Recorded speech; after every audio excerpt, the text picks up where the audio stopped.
Excerpt classified file. Code 7000. Origin. The first known footage of SCP-7000 was extracted from the corrupted security feed at Station. Timestamped July 7th, 20.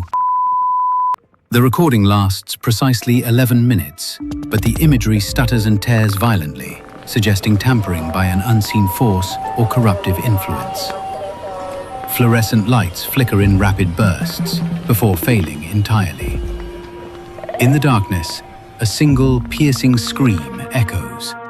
A commuter plummets onto the tracks, his skull colliding with steel in a sickening crack. Blood pools beneath him, pulsing in sync with his fading heartbeat. A child slips from his mother's grip and tumbles down a frozen escalator. The camera loses focus, capturing only a crimson street blur. A station security guard approaches subject, later designated SCP-7000. The instant his hand makes contact with the man's shoulder, the footage convulses. The guard collapses, neck snapped backwards at a grotesque angle. The crack is clearly audible on tape. An MTF Epsilon 9 rescue vehicle arrives at the station entrance. Without warning, the engine combusts violently. External cameras record the vehicle's chassis bursting apart. One molten shard of steel piercing an operative's chest. 7:07 a.m. SCP-7000 remains seated on a bench, head bowed, motionless.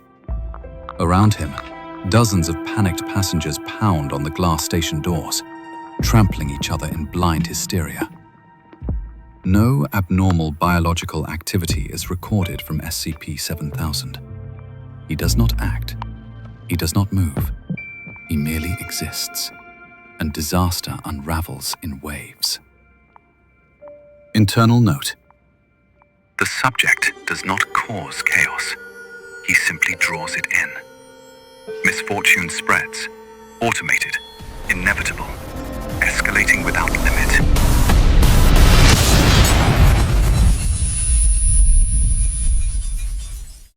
Part 2. Observational file. Code 7000. Detail.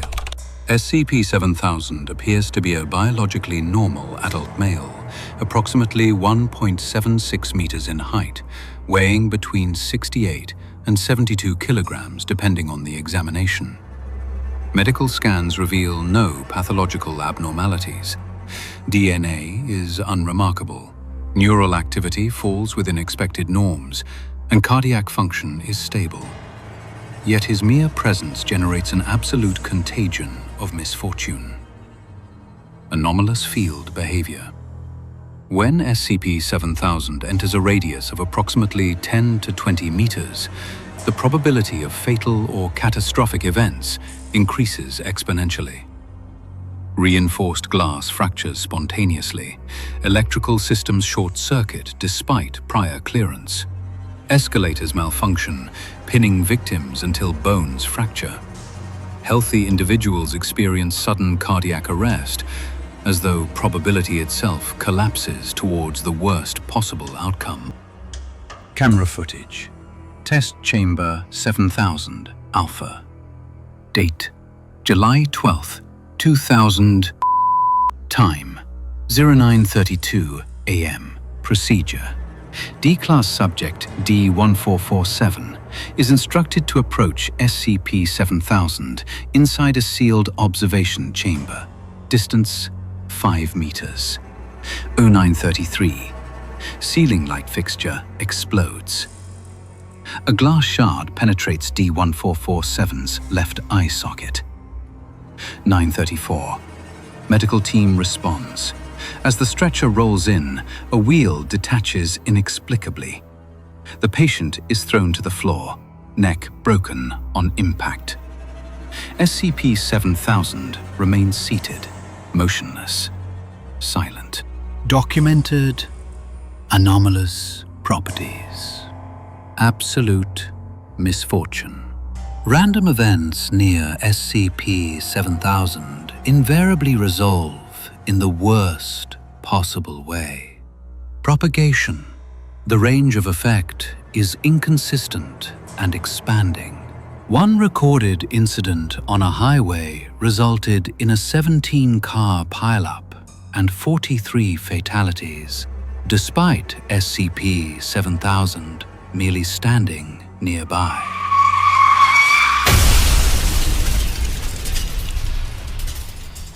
Probability accumulation.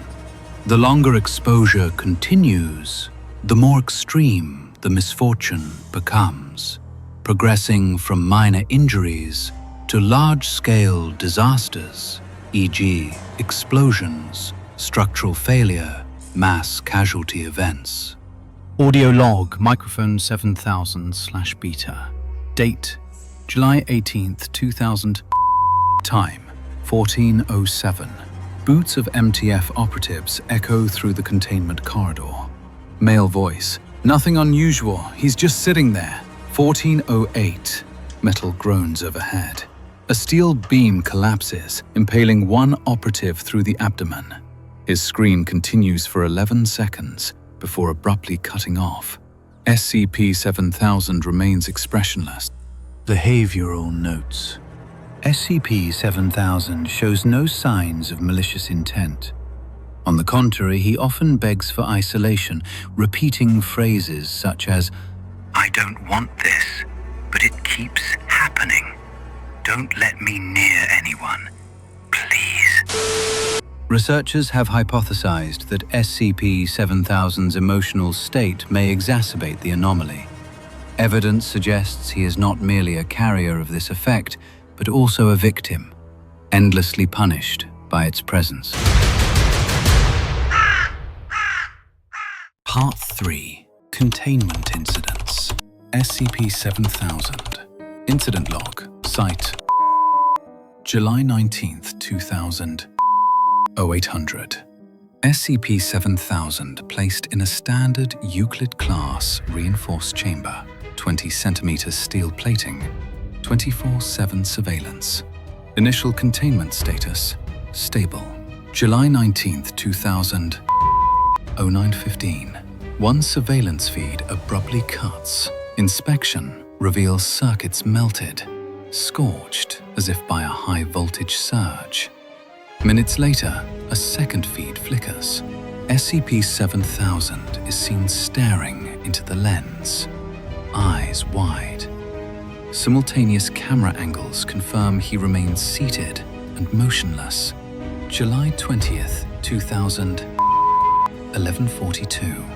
D-Class D921 delivers a standard meal tray. Floor plating beneath him splits open into a 2-meter fissure. He falls, his body crushed in the gap. Bones shatter audibly through chamber audio. SCP-7000 trembles, watching silently. July 22nd, 2000, 2:17 a.m. Site-wide red alert initiated. Lighting across Containment Wing E explodes simultaneously. Footage captures 4 guards sprinting through the hall, then slipping in unison on dry concrete. Their rifles discharge chaotically. 2 are killed instantly by friendly fire. July 22nd, 2000, 2:19 a.m. Recovered 14-second fragment from Chamber Cam 7. 2:19:03. SCP-7000 at the bars. Lights flicker erratically. 2:19:07. Steel bars twist outward, warping like softened clay. 2:19:11. Screen shakes. A red spray splatters across the lens.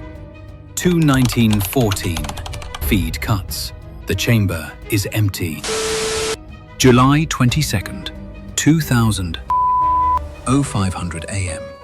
Security officer discovered 200 meters from containment, body suspended mid-air, slowly rotating. No wires, no supports. Blood drips upward, toward the ceiling. Conclusion: SCP-7000 requires no active escape attempt. His presence alone collapses probability, dismantling containment through a cascade of lethal, unstoppable misfortune.